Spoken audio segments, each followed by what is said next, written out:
ఇప్పుడు ఒక ఆచార్యుని వద్దకు వెళ్ళి మనం అడగగలం, అంతేగా? అందుకనే జీవితంలో ఎప్పుడూ కూడా మనకొక ఆచార్యుని అవసరం ఉంది, మార్గదర్శకుని అవసరం ఉంది.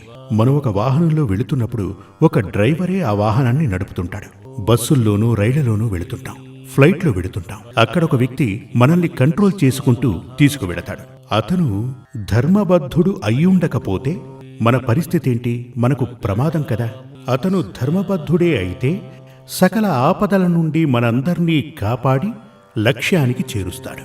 అదేవిధంగా మన జీవితంలో ఉన్నటువంటి కర్మ ఫలాలను మనకు సంతోషమా లేక దుఃఖమా ఏది రాబోతోందో ముందే తెలుసుకుని సంతోషమే వచ్చే ఛాన్స్ ఉంటే అది సంపూర్ణంగా మనకు లభించి తీరాలి, పూర్తిగా లభించాలి. కొందరి జాతకానుసారం ఈ లగ్నానికి 4వ స్థానానికి ఓ సంబంధం ఉంటుంది. ఈ రాజకీయ నాయకులందరూ కూడా లగ్నానికి